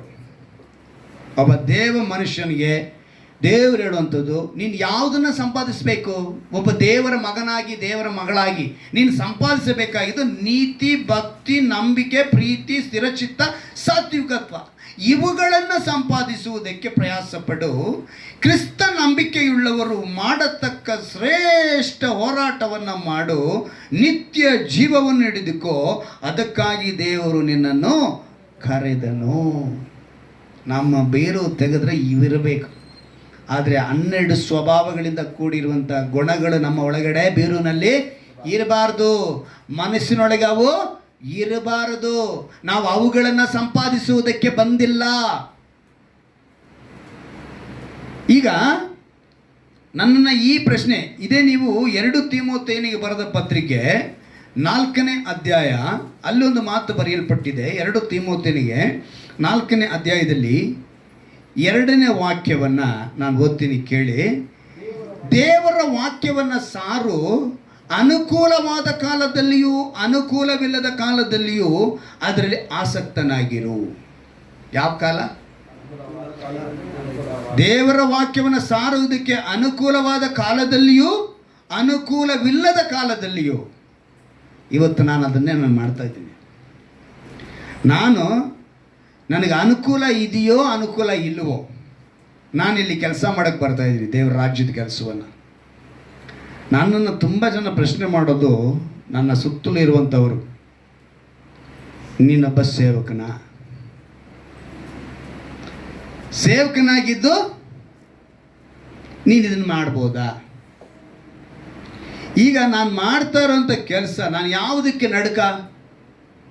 ಏನಕ್ಕೆ ಹೇಳ್ತೀನಿ ಅಂತ ಹೇಳಿದ್ರೆ, 2 ಥೆಸಲೋನಿಕದವರಿಗೆ 2ನೇ ಅಧ್ಯಾಯ, 2 ಥೆಸಲೋನಿಕದವರಿಗೆ ನೋಡಿ, ಈ ವಾಕ್ಯಗಳನ್ನೆಲ್ಲ ಕೊಟ್ಟು ದೇವರು ನನ್ನನ್ನು ಒಂದು ನಡುಕದಿಂದ ನಡೆಸ್ಕೊಂಬಂದು. 2 ಥೆಸಲೋನಿಕರಿಗೆ 1ನೇ ಥೆಸಲೋನಿಕ 1 ಥೆಸಲೋನಿಕ 2ನೇ ಅಧ್ಯಾಯ 4ನೇ ವಾಕ್ಯ ನೋಡಿ. ಪೌಲನು ಥೆಸಲೋನಿಕರಿಗೆ ಬರೆದ 1ನೇ ಪತ್ರಿಕೆ 2ನೇ ಅಧ್ಯಾಯ 4ನೇ ವಾಕ್ಯ. ಸುವಾರ್ತೆಯನ್ನು ನಮ್ಮ ವಶಕ್ಕೆ ಒಪ್ಪಿಸಿದ್ದಾನಲ್ಲ ಎಂದು ಯೋಚಿಸುವವರಾಗಿ ಮನುಷ್ಯರನ್ನು ಮೆಚ್ಚಿಸಬೇಕೆನ್ನದೆ. ಯಾರನ್ನು ಮೆಚ್ಚಿಸಬೇಕೆನ್ನದೆ? ಮನುಷ್ಯರನ್ನು ಮೆಚ್ಚಿಸಬೇಕೆನ್ನದೆ ಹೃದಯವನ್ನು ಪರಿಶೋಧಿಸುವ ದೇವರನ್ನೇ ಮೆಚ್ಚಿಸಬೇಕೆಂದು ಮಾತಾಡುತ್ತೇವೆ. ನಾನು ಏನೇ ವಿಷಯ ಅನೇಕರಿಗೆ ನಾನು ಮಾತನಾಡೋ ಸಮಯದಲ್ಲಿ ಸೇವಕನಾಗಿ ಮಾತನಾಡ್ತಿದ್ದೀನ, ಮನುಷ್ಯನ ಮೆಚ್ಚಿಸುವನಾಗಿ ಮಾತನಾಡ್ತಿದ್ದೀನ ಅಂತ ಸಂಶಯ ಬಂದ್ಬಿಡುತ್ತೆ. ನಾನು ಯಾರನ್ನ ಮೆಚ್ಚಿಸುವನಾಗಿ ಮಾತನಾಡಬೇಕು ಅಂತ ಹೇಳಿದ್ರೆ ದೇವರನ್ನು ಮೆಚ್ಚಿಸುವುದಕ್ಕೆ ಮಾತನಾಡಬೇಕು. ಆದರೆ ನನ್ನನ್ನು ತುಂಬ ಜನ ಕೇಳಿದ್ದಾರೆ, ನೀ ಸೇವಕನೇನಾ ಈ ರೀತಿ ಮಾತನಾಡ್ಬೋದು ಅಂತ. ಈಗ ಈ ವಾಕ್ಯ ಕೇಳುವಂಥ ನಾನು ಯಾರನ್ನು ಮೆಚ್ಚಿಸಬೇಕು? ನನ್ನ ಮಾತುಗಳು ಕೆಲವರಿಗೆ ಕಹಿಯಾಗಿ ಕಾಣಿಸುತ್ತೆ, ನನ್ನ ಮಾತುಗಳು ಕೆಲವರಿಗೆ ಬೇಸರನೂ ಅನಿಸುತ್ತೆ. ನಾನು ಕೆಲವು ಸಮಯ ನಡೆಯುವಾಗ ನನ್ನ ನಡವಳಿಕೆ ಕೂಡ ಕೆಲವರಿಗೆ ಬೇಸರವಾಗಿ ಕಾಣಿಸುತ್ತೆ. ಯಾಕಂದರೆ ನಾನು ಅವ್ರನ್ನ ಮೆಚ್ಚಿಸಬೇಕಾಗಿರೋ ಅವಶ್ಯಕತೆ ನನಗಿಲ್ಲ. ಮನುಷ್ಯರನ್ನು ಮೆಚ್ಚಿಸಬೇಕಾಗಿರೋ ಅವಶ್ಯಕತೆ ನನಗಿಲ್ಲ. ಯಾಕಂತ ಹೇಳಿದ್ರೆ ನನ್ನನ್ನು ಈ ಸ್ಥಳಕ್ಕೆ ತಂದು ಈ ಕೆಲಸನ ನನಗೆ ಕೊಟ್ಟಿರುವಂಥ ದೇವರು ಹೇಳುವಂಥ ಮಾತುಗಳಿಗೆ ನಾನೇನು ಮಾಡಬೇಕು? ವಿಧೇಯನಾಗಬೇಕು. ದೇವರನ್ನು ಮೆಚ್ಚಿಸುವಂಥ ಕೆಲಸವನ್ನೇ ನಾನು ಮಾಡಬೇಕೇ ಹೊರತು ಮನುಷ್ಯರನ್ನು ಮೆಚ್ಚುಗೆಗೋಸ್ಕರ 2 ವೇಷ ಹಾಕೋ ಹಾಗಿಲ್ಲ. ಆಗ ನಾವು ನಮ್ಮ ಹೃದಯದಲ್ಲಿ ಏನನ್ನ ತುಂಬಿಸ್ಕೊಳ್ತಾ ಇದ್ದೀವಿ? ಮನುಷ್ಯರನ್ನ ಮೆಚ್ಚಿಸುವಂಥ ಮಾತುಗಳನ್ನ ನಾನು ನನ್ನ ಹೃದಯದಲ್ಲಿ ತುಂಬಿಸ್ಕೋಬಾರ್ದು. ನೀವು ಹಾಗೆ ದೇವರನ್ನು ಮೆಚ್ಚಿಸುವ ಕೆಲಸಗಳನ್ನೇ ನಿಮ್ಮ ಹೃದಯದಲ್ಲಿ ತುಂಬಿಸ್ಕೊಳ್ಬೇಕೇ ಹೊರತು ಮನುಷ್ಯರು ಮೆಚ್ಚಿಸುವ ಗುಣಗಳನ್ನು ನೀವು ಮೆಚ್ಚಿಸುವ ಹಾಗಿಲ್ಲ. ಕೊಲೊಸ್ಸೆಯರಲ್ಲಿ 3ನೇ ಅಧ್ಯಾಯದಲ್ಲಿ ಒಂದು ಮಾತು ಬರೆಯಲ್ಪಟ್ಟಿದೆ. ಇವೆಲ್ಲ ನೀವು ನೆನಪಿಗೆ ತೆಗೆದುಕೊಂಡು ಆಮೇಲೆ ಪ್ರಾರ್ಥನೆಯಲ್ಲಿ ಮಾಡಬೇಕು, ಆವಾಗಲೇ ನಿಮಗೆ ಆಶೀರ್ವಾದ. 22ನೇ ವಾಕ್ಯದಲ್ಲಿ ನೋಡಿ, ನಿಬಂಧನೆಗಳಿಗೆ ನಿಮ್ಮನ್ನು ಒಳಪಡೆದ. ಕೊಲೊಸ್ಸೆಯರಿಗೆ ಬರೆದ ಪತ್ರಿಕೆ 3ನೇ ಅಧ್ಯಾಯ. ಈ ಲೋಕದಲ್ಲಿನ ನಿಮ್ಮ ಯಜಮಾನರಿಗೂ ಎಲ್ಲ ವಿಷಯಗಳಲ್ಲಿ ವಿಧೇಯರಾಗಿರಿ, ಮನುಷ್ಯರನ್ನು ಮೆಚ್ಚಿಸುವವರು ಮಾಡುವ ಪ್ರಕಾರ. ಯಾರನ್ನ? ಮನುಷ್ಯರನ್ನು ಮೆಚ್ಚಿಸುವವರು ಮಾಡುವ ಪ್ರಕಾರ ನಿಮ್ಮ ಯಜಮಾನರು ನೋಡುತ್ತಿರುವಾಗ ಮಾತ್ರ ಸೇವೆ ಮಾಡದೆ ಕರ್ತನಿಗೆ ಭಯಪಡುವವರಾಗಿ ಸರಳ ಮನಸ್ಸಿನಿಂದ ಕೆಲಸ ಮಾಡಿರಿ. ಯಾವ ಮನಸ್ಸಿಂದ ಕೆಲಸ ಮಾಡಬೇಕು ನಾವು? ದೇವರು ನೋಡಿದಾಗ. ನಾನು ನನ್ನ ಸೇವೆ ಅನುಭವದಲ್ಲಿ ನೋಡಿದ್ದೀನಿ. ಸೇವಕರಲ್ಲಿಂದ ಬರ್ತಾ ಇದ್ದಾಗೆ ಇಲ್ಲಿಂದ ಪರ್ಕೆ ತೊಗೊಂಡು ಕಸ ಹೊಡೆಯೋ ಕೆಲಸ ಮಾಡ್ತಾರೆ. ಸೇವಕರಿಂದ ಆ ಕಡೆಯಿಂದ ಬರ್ತಾ ಇದ್ದಂಗೆ ಚೇರ್ ಹೊಲ್ಸೋ ಕೆಲಸ ಮಾಡ್ತಾರೆ. ಸೇವಕರು ಬರ್ತಿದ್ದಂಗೆ ಬಕೆಟ್ ತೊಗೊಂಡು ನೀರು ತೊಗೊಂಡು ಆ ಕಡೆ ಈ ಕಡೆ ಓಡಾಡ್ತಾ ಇರ್ತಾರೆ. ಇದೆಲ್ಲ ಏನು ಕೆಲಸ? ಇದು ಮನುಷ್ಯರನ್ನು ಮೆಚ್ಚಿಸುವಂಥ ಕೆಲಸ. ಓನರ್ ಬಂದಾಗ ತಗ ಅಂತ ಹಂಗೆ ಕೆಲಸ ಮಾಡೋ ಥರ ಕಾಣಿಸೋದು. ಓನರ್ ಆ ಕಡೆ ಹೋಗಿದ ತಕ್ಷಣ ಕಾಲ ಮೇಲೆ ಕಾಲು ಹಾಕೊಂಡು ಕೂತ್ಕೊಳ್ಳೋದು. ಇದೇನು? ಮನುಷ್ಯರನ್ನು ಮೆಚ್ಚಿಸುವಂಥ ಕೆಲಸಗಳು ಮಾಡಬಾರ್ದು. ದೇವರೊಬ್ಬರು ನೋಡ್ತಾ ಇದ್ದಾನೆ. 8 ಗಂಟೆ ಕೆಲಸಕ್ಕೆ ನೀನು ಹೋಗಿದ್ಯಾ, ನಿಯತ್ತಾಗಿ 8 ಗಂಟೆ ಕೆಲಸ ಕರೆಕ್ಟಾಗಿ ಮಾಡಬೇಕು. ನೀನು ಯಾವುದೇ ಕಾಂಟ್ರಾಕ್ಟ್ ಹಿಡಿಬೋದು, ಸ್ವತಂತ್ರ ಕೆಲಸ ಮಾಡ್ಬೋದು, ಅಥವಾ ಇನ್ನೊಂದು ಕಡೆಗೆ 8 ಅವರ್ ಕೆಲಸಕ್ಕೆ ಹೋಗ್ಬೋದು, ಕೂಲಿಗೆ ಹೋಗ್ಬೋದು, ಸ್ವಂತವಾಗಿ ಮಾಡ್ಬೋದು, ಏನೇ ಮಾಡ್ಬೋದು. ಯಾರು ನೋಡ್ತಾ ಇದ್ದಾರೆ? ದೇವರು ನೋಡ್ತಾ. ಇದೆಲ್ಲ ಎಲ್ಲಿ ತುಂಬಿದೆ? ಹೃದಯವೆಂಬ ಬೀರುನಲ್ಲಿ. ನೀನು ಇದನ್ನೇ ಸಂಪಾದನೆ ಮಾಡ್ತಾ ಇದ್ದರೆ ದಣಿಯ ಸೌಭಾಗ್ಯದಲ್ಲಿ ಸೇರೋದಕ್ಕೆ ಆಗಲ್ಲ. ನೀನು ಸಂಪಾದನೆ ಮಾಡ್ತಾ ಇರೋದ್ರಲ್ಲಿ ನೀನು ದೇವರನ್ನ ತೃಪ್ತಿಪಡಿಸ್ಬೇಕು. ನೀನು ದೇವರು ಮೆಚ್ಚುಗೆ ಆಗೋದನ್ನು ಮಾಡಬೇಕು. ಒಂದು ವಿಷಯ ನಿಮ್ಗೆ ಹೇಳ್ತೀನಿ, ತಿಳ್ಕೊಳ್ಳಿ. ಈ ಮಾರ್ಕನ ಬರೆಸುವಾರ್ತೆಯಲ್ಲಿ ಹೆಂಗೆ 12 ಗುಣ ಇತ್ತೋ ಇನ್ನೂ ಕೆಲವು ಗುಣ ಇದೆ. ಅದನ್ನು ಕೂಡ ನಿಮ್ಗೆ ತೋರಿಸ್ತೀನಿ. 14 ಸ್ವಭಾವಗಳು, ಅದು ಶರೀರದ ಭಾವಗಳು. ಇಲ್ಲಿ 12 ಗುಣ ತೋರಿಸಿದೆ, ಇನ್ನು ಶರೀರದ ಭಾವಗಳಿದೆ. ಅದನ್ನು ಕೂಡ ಗಲಾತ್ಯದವರಿಗೆ ಬರೆದ ಪತ್ರಿಕೆಯಲ್ಲಿ 5ನೇ ಅಧ್ಯಾಯದಲ್ಲಿ, ಗಲಾತ್ಯದವರಿಗೆ 5ನೇ ಅಧ್ಯಾಯ, ಅದರಲ್ಲಿ ಓದ್ತೀನಿ ಕೇಳಿ 19ನೇ ವಾಕ್ಯದಿಂದ. ಶರೀರ ಭಾವದ ಕರ್ಮಗಳು ಪ್ರಸಿದ್ಧವಾಗಿ ಅವೆ. ಯಾವುದೆಂದರೆ ಜಾರತ್ವ, ಬಂಡುತನ, ನಾಚಿಕೆಗೇಡತನ, ವಿಗ್ರಹ ಆರಾಧನೆ, ಮಾಟ, ಹಗೆತನ, ಜಗಳ, ಹೊಟ್ಟೆಕಿಚ್ಚು, ಸಿಟ್ಟು, ಕಕ್ಷಭೇದ, ಭಿನ್ನಮತ, ಮತ್ಸರ, ಕುಡಿಕತನ, ದುಂದೌತಣ. ಇವೆಲ್ಲ ಕೂಡ ನಮ್ಮ ಸಂಪಾದನೆಗಳಾಗಿದೆ ಈ ದಿವಸದಲ್ಲಿ. ನಮ್ಮ ಹೃದಯವೆಂಬ ಬೀರು ಒಳಗಡೆ, ನಮ್ಮ ಮನಸ್ಸೆಂಬ ಬ್ಯಾಂಕ್ ಒಳಗಡೆ ಇವೆಲ್ಲ ತುಂಬಿಸ್ಕೊಂಡಿದ್ದೀವಿ.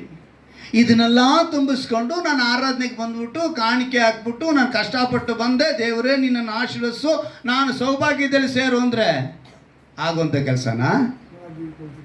ಅದಕ್ಕೆ ಅವ್ರು ಹೇಳಿದ್ದು, ಬಲ ನಂಬಿಕಸ್ಥನಾದ ಒಳ್ಳೆ ಆಳು. ನೀನು ಏನಾಗಿದ್ಯಾ? ಸ್ವಲ್ಪ ಕೆಲಸದಲ್ಲಿ ಯಾವುದ್ರಲ್ಲಿ ಕೇಳ್ತಿದ್ದಾರೆ ದೇವರು? ಸ್ವಲ್ಪನಾದರೂ ನೀನೇನು ಮಾಡಬೇಕು? ನಂಬಿಕಸ್ಥನಾಗಬೇಕು. ನೀನು ಸಂಪಾದನೆ ಮಾಡ್ತಾ ಇರೋದ್ರಲ್ಲಿ ನೀನು ಸ್ವಲ್ಪನಾದರೂ ದೇವ್ರಿಗೆ ಇಷ್ಟ ಆಗಬೇಕು. ಆಗ ದೊಡ್ಡ ಕೆಲಸದಲ್ಲಿ ಇಡ್ತಾರೆ. ಆರೋಗ್ಯವಾಗಿರ್ತೀಯ, ಸಮಾಧಾನವಾಗಿರ್ತೀಯ, ಸಂತೋಷವಾಗಿರ್ತೀಯ. 10 ರೂಪಾಯಿ ಸಂಪಾದನೆ ಮಾಡೋನಿಗೂ ಸಮಾಧಾನ ಇರುತ್ತೆ. 1000 ರೂಪಾಯಿ ಸಂಪಾದನೆ ಮಾಡೋನಿಗೆ ಏನಿಲ್ಲ. ಮನೆಗಳು ದೊಡ್ಡದಾಗಿ ಕಟ್ಕೊಂಡಿರ್ತಾರೆ. ದೊಡ್ಡ ಮನೆಗಳು ನಾವಿರ್ತೀವಿ, ಟೆಂಟ್ ಹಾಕೊಂಡಿರ್ತಾರೆ, ಸಮಾಧಾನದಿಂದ ಇದ್ದಾರೆ. ಆಚೆ ಕಲ್ಲು ಮೇಲೆ ರುಬ್ಕೊಂಡು, ಆಚೆ ಒಲೆಯಲ್ಲಿ ಅಡುಗೆ ಮಾಡ್ಕೊಂಡು ತಿನ್ನೋರು ಕುಟುಂಬ ಡೈಲಿ ಚಿಕನ್ ಮಟನ್. ನಮಗೆ ತರಕಾರಿ ತಗೊಳ್ಳೋಕೆ ಆಗ್ತಾ ಇಲ್ಲ. ಕಾರಣ ಏನು? ನಮ್ಮ ಬೀರು ಒಳಗಡೆ ಬೇರೆ ಇದೆ, ಅವರ ಬೀರು ಒಳಗೆ. ಅಂದರೆ ನಾನು ಹೇಳ್ತಾ ಇರೋದು, ಇವಾಗ ನೀವು ಆ ಥರ ಹೋಗಿ ಟೆಂಟ್ ಹಾಕ್ಕೊಂಡು ಅವ್ರ ಥರ ಬದುಕಿ ಅಂತ ಹೇಳೋಕ್ಕೆ ಬಂದಿಲ್ಲ. ಅಲ್ಲಿ ಕಾರಣ ಏನು? ಅವ್ರು ದುಡಿದ್ವಾ, ತಿಂದ್ವಾ, ಮಾಡಿದ್ವಾ, ಓದ್ವಾ ಅಂತ ಅವ್ರ ಬದುಕು ಬೇರೆ. ಅವ್ರ ಬದುಕಿಗೆ ನಾವು ಹೋಲಿಕೆಯಾಗಿ ಅಲ್ಲಿಗೆ ಹೋಗು ಅಂತ ಹೇಳ್ತಿಲ್ಲ. ಆದರೆ ನಾವು ಏನು ಮಾಡ್ತಾ ಇದ್ದೀವಿ, ನಮ್ಮ ಹೃದಯವೆಂಬ ಮನಸ್ಸೆಂಬ ಒಳಗಡೆ ಇವೆಲ್ಲ ಸ್ವಭಾವಗಳು, ಸುಮಾರು 14 ಸ್ವಭಾವ ಈ ಶರೀರದ ಭಾವಗಳು, 12 ಗುಣಗಳು ಆವಾಗಲೇ ಮಾರ್ಕನ್ನು ಬರೆಸೋ. ಇವೆಲ್ಲ ನಮ್ಮ ಹೃದಯದೊಳಗೆ ಸೇರ್ಕೊಂಡು ಏನು ಮಾಡ್ತವೆ? ಈಗ ಇನ್ನೊಂದು ನಿಮಗೆ ಅಮೂಲ್ಯವಾದ ಮಾತನ್ನು ತಿಳಿಸ್ತೀನಿ. 2 ತಿಮೋಥೆಯ ನೋಡಿ, 2 ತಿಮೋಥೆಯನ್ನು ಬರೆದ ಪತ್ರಿಕೆ 2ನೇ ಅಧ್ಯಾಯ 20ನೇ ವಾಕ್ಯವನ್ನು ಗಮನಿಸುವಾಗ, ದೊಡ್ಡ ಮನೆಯಲ್ಲಿ, 2 ತಿಮೋಥೆಯನ್ನು ಬರೆದ ಪತ್ರಿಕೆ 2ನೇ ಅಧ್ಯಾಯ 20ನೇ ವಾಕ್ಯ, ದೊಡ್ಡ ಮನೆಯಲ್ಲಿ ಬೆಳ್ಳಿ ಬಂಗಾರದ ಪಾತ್ರೆಗಳಲ್ಲದೆ ಮರದ ಪಾತ್ರೆಗಳು, ಮಣ್ಣಿನ ಪಾತ್ರೆಗಳು ಇರುತ್ತವೆ. ಅವುಗಳಲ್ಲಿ ಕೆಲವು ಉತ್ತಮವಾದ ಬಳಕೆಗೂ ಕೆಲವು ಹೀನವಾದ ಬಳಕೆಗೂ. ಯಾವ ಬಳಕೆ ಅಂತೆ? ಕೆಲವು ಉತ್ತಮ, ಕೆಲವು ಟಾಯ್ಲೆಟಲ್ಲಿ ಇಟ್ಟಿರೋ ಬಕೆಟು ಕಿಚನ್ ಒಳಗೆ ಬರುತ್ತಾ? ಟಾಯ್ಲೆಟಲ್ಲಿ ಯೂಸ್ ಮಾಡೋ ಮಗ್ಗು ಕಿಚನ್ ಒಳಗೆ ಬರುತ್ತಾ? ಕಾರಣ ಏನು? ಉತ್ತಮವಾದದ್ದು ಉತ್ತಮಕ್ಕೆ, ಹೀನವಾದದ್ದು ಹೀನಕ್ಕೆ. ಇವತ್ತು ನೀನು ನಾನು ಯಾವ ಸ್ಥಾನದಲ್ಲಿ ಇದ್ದೀವಿ? ಹೃದಯದಲ್ಲಿ ನಾವು ಸಂಪಾದನೆ ಮಾಡಿರುವಂಥ ಈ 14 ಶರೀರ ಭಾವಗಳು, 12 ಗುಣಗಳು ಒಳಗಡೆ ಇದ್ದರೆ ನೀನು ದೊಡ್ಡ ಮನೆ. ಯಾವುದು ದೊಡ್ಡ ಮನೆ? ಕ್ರಿಸ್ತನ ರಕ್ಷಣೆ ಎಂಬ ಹೊಂದಿರುವಂಥ ದೊಡ್ಡ ಮನೆಯಲ್ಲಿ ನೀನು ಯಾವ ಬಳಕೆಗೆ ಹೋಗ್ತೀಯ ಗೊತ್ತಾ? ಹೀನವಾದ ಬಳಕೆಗೆ. ನಿನ್ನನ್ನು ಎಲ್ಲಿಗಿಡ್ತಾರೆ ದೇವರು? ಕೊನೆಗೆ ದಣಿಯ ಸೌಭಾಗ್ಯದಲ್ಲಿ ನೀನು ಸೇರೋದಕ್ಕೆ ಆಗಲ್ಲ. ಪರಲೋಕದಲ್ಲಿ ನಿತ್ಯ ಜೀವನ ಹೊಂದಿಕೊಳ್ಳುವುದಕ್ಕೆ ಸಾಧ್ಯವಿಲ್ಲ. ನೀನು ನರಕಕ್ಕೆ ಗುರಿ ಆಗ್ತೀಯ. ಇವತ್ತು ನೀನು ಉತ್ತಮವಾದ ಬಳಕೆಗಿದೆಯಾ ಅಥವಾ ಹೀನವಾದ ಬಳಕೆಗಿದೆಯಾ? ಹಾಗಾದರೆ ನಾನು ಏನು ಮಾಡಬೇಕು? ನಾನು ಏನನ್ನ ಸಂಪಾದನೆ ಮಾಡಬೇಕು? ಉತ್ತಮವಾದ ಬಳಕೆಗೆ ನಾನು ಇರಬೇಕು. ದಣಿಯ ಸೌಭಾಗ್ಯದಲ್ಲಿ ನಾನು ಸೇರಬೇಕು. ಗಲಾತ್ಯದವರಿಗೆ 5ನೇ ಅಧ್ಯಾಯ ತೆಗೆದುಕೊಳ್ಳಿ. ಆತ್ಮಿಕ ಫಲ ಅಲ್ಲಿ ಬರೆಯಲ್ಪಟ್ಟಿದೆಯಲ್ಲ, ಗಲಾತ್ಯದವರಿಗೆ 5ನೇ ಅಧ್ಯಾಯ.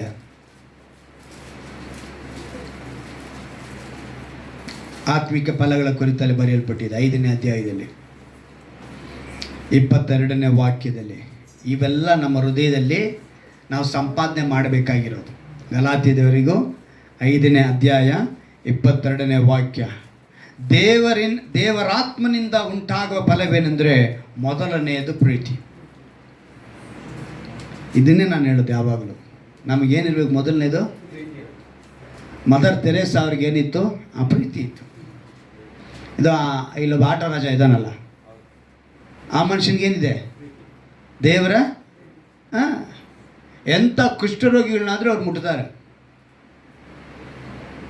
ಎಂಥ ಕೀ ವಾಸನೆ ಬರಲಿ, ಇವರು ಬೆಂಕಿಯಲ್ಲಿ ಸುಟ್ಟಾಕಿ ಜೀಪ್ ಸಮೇತ ಮಕ್ಕಳ ಸಮೇತ ಗ್ರಾಮ್ ಸ್ಟೇನ್ ಅವ್ರೇನು ಕೆಲಸ ಮಾಡಿದ್ದು? ಕುಷ್ಠರೋಗಿಗಳನ್ನ ಸ್ವಸ್ಥ ಮಾಡುವಂಥ ಒಂದು ಕ್ಲಿನಿಕ್ ಥರ ಇಟ್ಕೊಂಡು ಅವರ ಮಧ್ಯದಲ್ಲಿ ಸೇವೆ ಮಾಡಿಕೊಂಡು ದೇವರ ರಾಜ್ಯವನ್ನು ಕಟ್ಟುವಂಥ ಕೆಲಸಕ್ಕೆ ಬಂದವರು. ಕ್ರಿಸ್ತನ ಪ್ರೀತಿಯನ್ನು ಹಂಗೆ ತೋರಿಸಿದ್ರು. ಕ್ರೈಸ್ತರೆಲ್ಲ ಮೊದಲನೇದಾಗಿ ಸೇವೆ ಫಸ್ಟು. ಚೆನ್ನಾಗಿ ತಿಳ್ಕೊಳ್ಳಿ. ನೀವೊಬ್ಬರ ಮನೆಯಲ್ಲಿ ಅವ್ರ ಮನೆ, ನಾನು ಅದಕ್ಕೇ ಎಲ್ಲ ವಿಷಯದಲ್ಲೂ ಎಲ್ಲರ ಮನೆಯಲ್ಲೂ ನಾನು ಕೆಲಸ ಮಾಡ್ತೀನಿ. ಮೊದಲನೇದಾಗಿ ನಾವು ಶಾರೀರಿಕವಾಗಿ ಕೆಲವರಿಗೆ ಉಪಯೋಗ ಆಗಬೇಕು, ಆಮೇಲೆ ಹಣದ ರೂಪದಲ್ಲಿ ಉಪಯೋಗ ಆಗಬೇಕು, ಆಮೇಲೆ ಆತ್ಮಿಕವಾಗಿ ಉಪಯೋಗ ಆಗಬೇಕು. ಅರ್ಥ ಆಯ್ತಾ? ಶಾರೀರಿಕವಾಗಿ ಹಣದ ರೂಪದಲ್ಲಿ ಆಮೇಲೆ ಆತ್ಮಿಕವಾಗಿ ಹೋದರೆ ಕ್ರಿಸ್ತನ ಪ್ರೀತಿಯನ್ನು ಹಂಚಿಕೊಳ್ಳುವುದಲ್ಲಿ ಯಾವುದೇ ವಿಧವಾದ ತಡೆ ಇರಲ್ಲ. ಆದರೆ ನಾವೇನು ಮಾಡ್ತೀವಿ? ಏಕ್ದಮ್ ತಗೊಂಡೋಗಿ ದೇವರ ವಾಕ್ಯನ ಹೇಳಬೇಕು, ಕ್ರಿಸ್ತನ ಬಳಿ ಬನ್ನಿ ಅಂತೇಳಿ. ಹಾಗಲ್ಲ. ಹಾಗಂತೇಳಿ ದುಡ್ಡು ಕೊಟ್ಟು ಯಾರನ್ನೂ ಕರೀಲೂಬಾರ್ದು. ನಮ್ಮ ಚರ್ಚಿಗೆ ಬಂದರೆ ದುಡ್ಡು ಕೊಡ್ತೀನಿ ಅಂತ ಯಾರಿಗೂ ಹೇಳಬಾರ್ದು. ಯಾರು ಇಲ್ಲಿ ಕೊಡೋದು ಇಲ್ಲ. ದುಡ್ಡು ಕೊಡೋಂಗಿದ್ರೆ ನಾನು ಡ್ರೈವರ್ ಕೆಲಸ ಮಾಡಬೇಕಾಗಿರಲಿಲ್ಲ, ಮಂಜು ಸೆಕ್ಯೂರಿಟಿ ಕೆಲಸಕ್ಕೆ ಹೋಗಬೇಕಾಗಿರಲಿಲ್ಲ, ನಾರಾಯಣ್ ಮೇಸ್ತ್ರಿ ಕೆಲಸ ಮಾಡಬೇಕಾಗಿರಲಿಲ್ಲ, ಮೂರ್ತಿ ಕಾರ್ಪೆಂಟರ್ ಕೆಲಸ ಮಾಡಬೇಕಾಗಿಲ್ಲ, ನನ್ನ ತಮ್ಮ ಆಟೋ ಓಡಿಸ್ಬೇಕಾಗಿಲ್ಲ. ಏನಾಗ್ತಿದ್ವಿ ನಾವೆಲ್ಲ? ಯಾರೂ ದುಡ್ಡು ಕೊಡಲ್ಲ ನಮಗೆ. ಆದರೆ ನಮ್ಗೆ ಹೆಸರು ಏನು ಗೊತ್ತಾ? ದುಡ್ಡು ಕೊಟ್ಟು ಮತಾಂತರ ಮಾಡ್ತೀವಿ, ಅಮಿಷ ಒಡ್ಡುತ್ತೀವಿ ಅಲ್ವಾ? ಅದಕ್ಕೇ ದೇವರು ನಮಗಿವತ್ತು ಬಲ ನಂಬಿಗಸ್ತನಾದ ಒಳ್ಳೆ ಆಳು. ನೀನು ಸ್ವಲ್ಪದಲ್ಲಿ ಏನಾಗಿದ್ಯಾ? ನಂಬಿಗಸ್ತನಾಗಿದ್ಯಾ? ನಿನ್ನ ದೊಡ್ಡ ಕೆಲಸದಲ್ಲಿ ನಾನು ಬಿಡುತ್ತೇನೆ, ನಿನ್ನ ದಣಿಯ ಸೌಭಾಗ್ಯದಲ್ಲಿ ಸೇರು ಮಾತು ಕೊಟ್ಟಿದ್ದಾರೆ. ಕಾರಣ ಆ ದಣಿಗೆ ಅವನು ಅಮೂಲ್ಯವಾದದನ್ನ ಸಂಪಾದನೆ ಮಾಡಿದ್ದ. ಇವತ್ತು ನಿನ್ನ ದಣಿಯಾದ ಯೇಸು ಕ್ರಿಸ್ತನಿಗೆ ರಕ್ಷಣೆಯನ್ನು ಕೊಟ್ಟಿರುವಂಥ ನಿನ್ನ ದಣಿಗೆ ನೀನು ಸಂಪಾದನೆ ಮಾಡಬೇಕಾಗಿರೋದು ಮೊದಲನೇದು ಪ್ರೀತಿ, ಎರಡನೇದು ಸಂತೋಷ. ಎಲ್ಲದರಲ್ಲಿ ಸಂತೋಷ ಆಗಿರಬೇಕು. ನನಗೆ ನಿನ್ನೆ ನಾನು ಇದನ್ನೆಲ್ಲ ಧ್ಯಾನ ಮಾಡಬೇಕಿದ್ರೆ ಹಳೆಯ ನೆನಪು ಬಂತು. ನಾವು ಜಾಲಹಳ್ಳಿಯಲ್ಲಿ ಇದ್ದಾಗ ಆಗ ಎಷ್ಟೋ 7 ರೂಪಾಯೋ 20 ರೂಪಾಯೋ ನಮ್ಮ ಮನೆಗೆ ಕೊಟ್ಬಿಟ್ಟು ಬ್ರೆಡ್ ತೊಗೊಂಡು ತಿನ್ನಿ ಅಂತ ಹೇಳಿದ್ನಂತೆ. ಅದನ್ನು ನಮ್ಮ ಮನೇಲಿ ನನಗೆ ಅವಾಗವಾಗ ಹೇಳಿ ತೋರಿಸೋರು. ಏನಂತ ಗೊತ್ತಾ? ಇಷ್ಟು ಕೊಟ್ಬಿಟ್ಟು ಇಷ್ಟರಲ್ಲಿ ಚೆನ್ನಾಗಿರಿ, ಇದು ಕೂಡ ಇಲ್ಲದೇ ಇರೋರು ತುಂಬ ಜನ ಇದ್ದಾರೆ ಅಂಥೇಳಿ ಹೇಳ್ಬಿಟ್ಟು ಹೋಗ್ಬಿಡೋರು ಅಂತ ನನಗೆ ಹೇಳೋರು. ಆಗಿನ ಕಾಲದಲ್ಲೇ ನಾನು ಇನ್ನೂ ದೇವರ ಒಳಗೆ ಬರ್ದಿರುವಾಗಲೇ ಕೆಲವೊಂದು ವಿಷಯಗಳನ್ನ ನನಗೆ ದೇವರು ಆವಾಗಿಂದನೇ ಟ್ರೈನಿಂಗ್ ಮಾಡ್ಕೊಂಬಂದ್ರ ಅಂತ ನೆನೆಸ್ಕೊಂಡೆ ನಾನು. ಕಾರಣ ಏನಂತ ಹೇಳಿದ್ರೆ, ಆವಾಗ ನಮ್ಮ ತಮ್ಮಂದ್ರೆಲ್ಲ ಚಿಕ್ಕವರೇ, ನಾನೇ ದೊಡ್ಡವನು. ಜಾಲಹಳ್ಳಿಯಲ್ಲಿ ಅವಾಗ ಇದ್ದೀವಿ, ನನಗಿನ್ನೂ ಮದುವೆ ಆಗಿಲ್ಲ. ಆವಾಗ ನಾನೇ ಫಸ್ಟ್ ಕೆಲಸಕ್ಕೆ ಹೋಗ್ತಾ ಇರೋದು. 7 ರೂಪಾಯಿ ಏನೋ ಕೊಟ್ಬಿಟ್ಟು ಬ್ರೆಡ್ ತೊಗೊಂಡು ಕೊಟ್ಬಿಟ್ರೆ, ಅವಾಗೆಲ್ಲ 7 ರೂಪಾಯಿ ದೊಡ್ಡದು. 30 ವರ್ಷದ ಹಿಂದೆ ಹೇಳ್ತೀನಿ ಕತೆ, 30-35 ವರ್ಷದ ಹಿಂದೆ 7 ರೂಪಾಯಿ ಅನ್ನೋದು ಬಹಳ ದೊಡ್ಡ ವಿಷಯ. 50 ಪೈಸಕ್ಕೆಲ್ಲ ನಮಗೆ ಬೆಲೆ ಇತ್ತು. ಆವಾಗ 4 ಅಣೆಗೆಲ್ಲ ಬೆಲೆ ಇತ್ತು. 10 ಪೈಸೆ 5 ಪೈಸೆ ಕೂಡ ನಾನು ಚಲಾವಣೆ ಮಾಡಿದ್ದೀನಿ. ಈಗ ನಮ್ಮ ಸ್ಪಂದನ ಆಗೋ ಸ್ಟೀಫನ್ಗೆ 5 ಪೈಸದ ಬಗ್ಗೆ ಕೇಳಿದ್ರೆ ಹೇಳ್ತಾರಾ? ಈಗ ಸ್ಟೀಫನ್ಗೆ ನಾವು 5 ಪೈಸೆ ಕೊಟ್ಟರೆ ತಗೊಂತಾನ? ಸ್ಪಂದನ ತಗೊಂತಾಳ? ಆ ಥರ. ಸೊ ನಮ್ಗೇನು ನಮ್ಮ ಪರಿಸ್ಥಿತಿ ಆ ರೀತಿ ಸಂತೋಷ ಪಡ್ತಿದ್ದೆ ನಾನು. ಆವಾಗಲೇ ಸೈಕಲಲ್ಲೇ ನಾನು ಕೋಟ್ ಹಾಕೊಂಡು ಕೂಲಿಂಗ್ ಗ್ಲಾಸ್ ಹಾಕೊಂಡು ಹೋಗ್ತಿದ್ದೆ ಬೈಕಲ್ಲಿ ಹೋದಂಗೆ. ಏನು ನನ್ನ ಇದ್ರಲ್ಲಿ ನಾನು ಸಂತೋಷವಾಗೇ ಇದೆ. ಯಾಕಂತ ಹೇಳಿದ್ರೆ ನಾವು ಏನು ಚಿಕ್ಕ ವಯಸ್ಸಿಂದ ಬರ್ತೀವಿ ನೋಡಿ ನೋಡಿ ನನ್ನನ್ನು ದೇವರು ತೊಗೊಂಬಂದು ಇವತ್ತು ಸೇವೆ ನಿಲ್ಲಿಸ್ಬಿಟ್ಟು ಇವತ್ತಿಗೂ ಅಷ್ಟೇ ನಾನು ಇರೋದ್ರಲ್ಲಿ ಸಂತೋಷ ಪಡ್ತೀನಿ. ಈಗ ನಮ್ಮ ಮೊಬೈಲ್ ಸ್ಟ್ಯಾಂಡ್ ಹೆಂಗಿದೆ ನೋಡಿದ್ರಲ್ಲ, ಈಗ ಎಲ್ಲರೂ ಮೊಬೈಲ್ ಸ್ಟ್ಯಾಂಡ್ ಹೆಂಗೆ ಇಟ್ಕೊತಾರೆ? ಕಾಸು ಕೊಟ್ಟು ತೊಗೊಂಡು ಇಟ್ಕೋಬೇಕು. ನಾವೇನು ಮಾಡಿದ್ದೀವಿ, ಒಂದು ಪ್ಲಾಸ್ಟಿಕ್ ಪೈಪಲ್ಲಿ ತಗಲಾಕಿಕ್ಕಿದ್ದೀವಿ ನಾವು. ಈಗ ನಮ್ಮ ಹತ್ರ ಕ್ಯಾಮ್ರಾ ಇಲ್ಲ, ಏನು ಮಾಡೋಕ್ಕಾಗತ್ತೆ? ಆದರೆ ನಾವು ಏನರಲ್ಲಿದ್ದೀವಿ? ಮೊಬೈಲು ಯಾವುದ್ರಲ್ಲೂ ಒಂದು ಮಾಡ್ತೀವಿ. ಏನೋ ನನ್ನ ಮಗನಿಗೆ ಅದೇ ಹೇಳೋದು, ಇರೋದ್ರಲ್ಲಿ ದೇವ್ರನ್ನ ಮಹಿಮೆ ಪಡಿಸ್ಬೇಕು. ಇಲ್ಲದೆ ಇರೋದನ್ನ ಲೆಕ್ಕ ಮಾಡ್ಕೊಂಡು ಕೊರಗೋ ಬದಲು ಇರೋದ್ರಲ್ಲೇ ಏನು ಮೊಬೈಲ್ನಲ್ಲಿ ಏನು ಆಪ್ಷನ್ ಇದೆ, ಅದ್ರಲ್ಲಿ ಏನು ಆ್ಯಪ್ ಇದೆ ತೆಗೆದುಕೋ, ಡಿಸೈನ್ ಮಾಡು. ಈ ಸೇವೆ ಮಾಡೋದಕ್ಕೆ ನಾನು ಏನಾರ ಮಾಡಬೇಕು, ಇರೋದ್ರಲ್ಲಿ ಸಂತೋಷ ಪಡಬೇಕು. ಎಷ್ಟೋ ದಿವಸಗಳು ರಾತ್ರಿ ಬಟ್ಟೆ ಒಗೆದು ಬೆಳಿಗ್ಗೆ ಐರನ್ ಹಾಕಿ ನಾನು ಹೋಗಿದಂಥ ಕಾಲಗಳುಂಟು. ರಾತ್ರಿ ಶರ್ಟ್ ಒಗೆದಾಕಿ ಅದನ್ನೇ ಮತ್ತೆ ಬೆಳಿಗ್ಗೆ ಐರನ್ ಹಾಕಿ ಹೋಗಿದಂಥ ಕಾಲಗಳು ಉಂಟು. ಇವತ್ತು ನಮಗೆ ಬಟ್ಟೆ ಎಲ್ಲ ಇದೆ, ಇರೋದ್ರಲ್ಲಿ ಸಂತೋಷ ಪಡಬೇಕು. ಆ ಸಂತೋಷ ಅಂತ ದೇವರು ಹೇಳ್ತಾರೆ. ಕಳೆದ ದಿವಸದಿಂದ ಒಂದು ವಾರದಿಂದ ನನಗೆ ಕಂಪ್ನಿಯಲ್ಲಿ ಕೆಲಸ ಹೆಂಗಿರುತ್ತೆ ಅಂತ ಹೇಳಿದ್ರೆ ನಿಮಿಷಗಳು ನನಗೆ ಬಿಡಲ್ಲ. ಆದರೂ ಅವುಗಳ ಮಧ್ಯದಲ್ಲಿ ನಾನು ಇರ್ತೀನಿ. ನನ್ನ ಸುತ್ತಲೂ ಸಿನಿಮಾ ಓಡ್ತವೆ, ನನ್ನ ಸುತ್ತಲೂ ಅನೇಕ ವಿಷಯಗಳು ಓಡ್ತವೆ. ನನ್ನ ಮುಂದೆ ಎಷ್ಟೋ ಕೆಟ್ಟ ಮಾತುಗಳು ನನಗೆ ಕಿವಿಗೆ ಬೀಳ್ತವೆ, ನನ್ನ ಕಣ್ಣು ಮುಂದೆ ಅಸಭ್ಯಗಳು ಏನೋ ಇರ್ತವೆ. ಎಲ್ಲವುಗಳ ಮಧ್ಯದಲ್ಲಿ ನನ್ನ ಕಣ್ಣು, ನನ್ನ ಮೈಂಡು, ನನ್ನ ಮನಸ್ಸು ಯಾವುದನ್ನು ಚಂಚಲಪಡಿಸ್ಕೊಳ್ತೀರ. ಇದರಲ್ಲಿ ನನಗೆ ಕೆಲವು ಬಲಹೀನಪಡಿಸುವಂಥ ಮಾತುಗಳು, ಏನೋ ಸೇವಕನಾಗಿದ್ದು ಈ ಥರ ಮಾಡ್ತಾರಾ? ಬಹಳ ಬೇಸರ ಪಡಿಸಿದ್ದೆ ನನಗೆ ಆ ಮಾತು. ನನ್ನ ಒಬ್ರು ಹೇಳಿದ್ರು, ಜಾಳೆ ಇರುವಾಗ, ಕಮ್ಗೊಂಡಲ್ಲಿರುವಾಗ, ನಿನ್ನ ಮಗನಿಗೆ ಆ ಭಾಗ್ಯನೇ ಇಲ್ಲ, ಸೇವೆ ನಡೆಸುವಂಥ ಭಾಗ್ಯನೇ ಇಲ್ಲ ಅಂತ ಹೇಳಿದ್ರು. ಆದರೆ ಇವತ್ತು ನಾನು ಸೇವೆ ಮಾಡ್ತಾಯಿದ್ದೀನಿ ದೇವರ ಕೃಪೆಯಿಂದ. ಸುಮಾರು ಸ್ಥಳಗಳಲ್ಲಿ ಆತ್ಮಪ್ರಿಯ ಸಭೆಯಲ್ಲಿದ್ದಾಗ 14 ಕಡೆಗಳಲ್ಲಿ ಸಭೆ ಕಟ್ಟಲ್ಪಟ್ಟಿದೆ. ನನ್ನ ಇಟ್ಟು ದೇವರಲ್ಲಿ ಆರಂಭಿಸ್ತಾರೆ, ಆದರೆ ನಾನು ಆ ಜಾಗದಲ್ಲಿ ಇರಲ್ಲ. ಕೊನೆಯದೇ ಸೂಲಿ ಬೆಲೆ ಇದು. ಇಲ್ಲಿಗೆ ಆದಮೇಲೆ ನಾನು ಇವತ್ತಿಲ್ಲಿದ್ದೀನಿ. ತಾವರೆಕೆರೆ, ವಿಜಯನಗರ, RPC ಲೇಔಟು, ನಂತರ ಇದು ಕಟ್ಟಿಗೆನಹಳ್ಳಿ, ನಂತರ ಮಹದೇವಪುರ, ಆಮೇಲೆ ವೈಟ್ಫೀಲ್ಡು, ಎಷ್ಟು ಅಂದರೆ ಸುಮಾರು 13 ಸ್ಥಳದಲ್ಲೇ ದೇವರು ಸಭೆ ಕಟ್ಟಿಸಿದ್ರು. ಇವತ್ತೆಲ್ಲ ಬೇರೆ ಸೇವಕರಲ್ಲಿದ್ದಾರೆ. ಬಚ್ಚಳ್ಳಿ, ದೊಡ್ಡಬಳ್ಳಾಪುರ, ಬಚ್ಚಳ್ಳಿ. ನಮ್ಮ ಪಾಸ್ಟರ್ ಕಾಂತರಾಜ್ ಬಂದ್ರಲ್ಲ, ಅವರ ಮೂಲಕ ಕೂಡ ನಾನು ಒಂದು ಸಭೆನ ಹೋಗಿ ನಡೆಸ್ತಾ ಇದ್ದೆ. ಇವತ್ತು ತುಮ್ಮನಹಳ್ಳಿಯಲ್ಲಿ ಒಂದು ದೊಡ್ಡ ಸಭೆ ಕಟ್ಟಲ್ಪಟ್ಟಿದೆ. ದೇವರು ನನಗೆ ಆ ಕೃಪೆ ಇಲ್ದಿರ ನಾನು ತೊಗೊಂಬಂದಿಟ್ರು. ಆದರೆ ನನಗೆ ಕೆಲವು ಸಮಯ ನನ್ನ ಮಾತು ಅನ್ನೋವಾಗ ಬಹಳ ದುಃಖ ಆಗೋದು.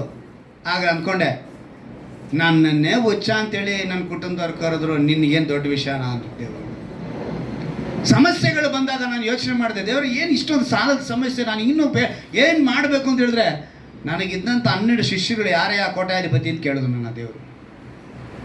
ದೇವ್ರಿಗಿದ್ದ ಶಿಷ್ಯಗಳು 12 ಜನ ಯಾರು ಕೋಟ್ಯಾಧಿಪತಿಗಳ?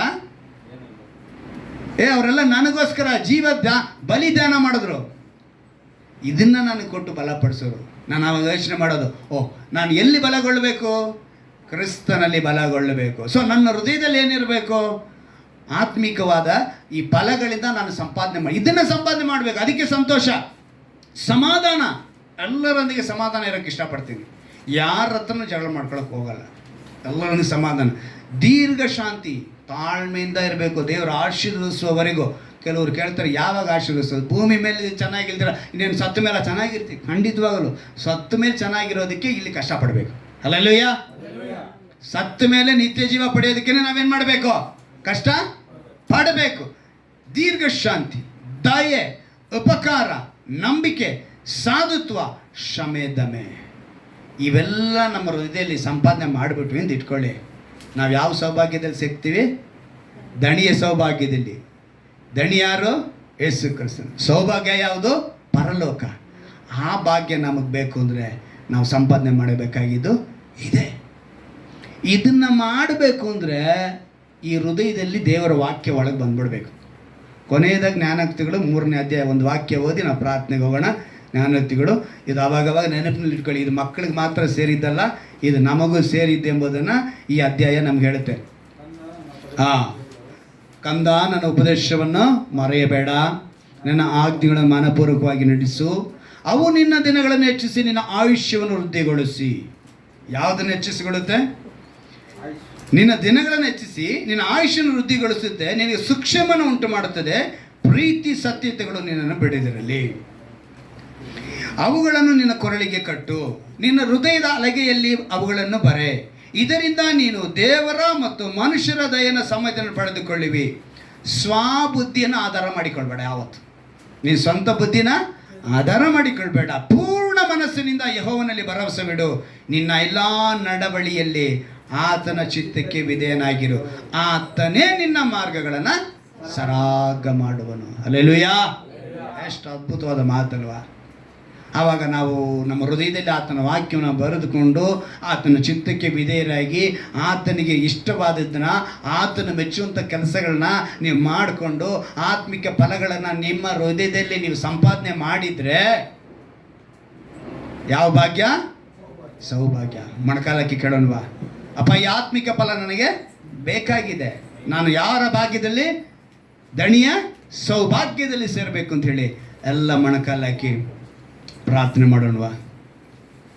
ನೀವೇ ಕೇಳಬೇಕು. ನಾನು ಕೇಳಿದಂಥ ವಾಗ್ದಾನ ಎಂಥ ಅದ್ಭುತವಾದ ವಾಗ್ದಾನ యేసయ్య. ನೀವು ಹೇಳ್ತೀರ, ಈಗ ಎಲ್ಲರೂ ಕೇಳಬೇಕು ನೀವು.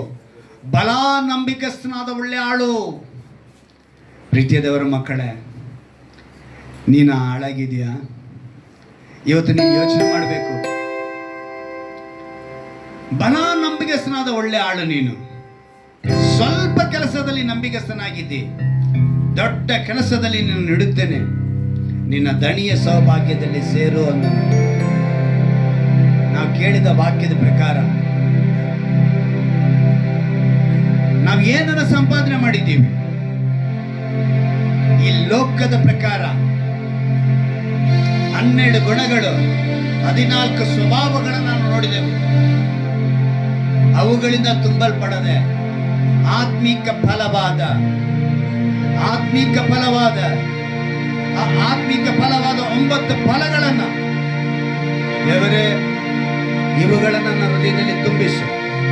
ಪ್ರೀತಿ, ಸಂತೋಷ, ಸಮಾಧಾನ, ದೀರ್ಘಶಾಂತಿ, ದಯೆ, ಉಪಕಾರ, ನಂಬಿಕೆ, ಸಾಧುತ್ವ, ಕ್ಷಮೆದಮೆ, ಇವುಗಳನ್ನು ಸಂಪಾದಿಸುವುದಕ್ಕೆ ನೀನು ಸಹಾಯ ಮಾಡು ಅಂತ ಕೇಳಿ ಯಾರ್ಯಾರು ಕೇಳುತ್ತಿದ್ದಾರೋ ಅವರೆಲ್ಲರನ್ನು ಕೂಡ ಕರ್ತನೆ ನೀನು ಬಲಪಡಿಸಬೇಕು, ನೀನು ಸಹಾಯ ಮಾಡಬೇಕು.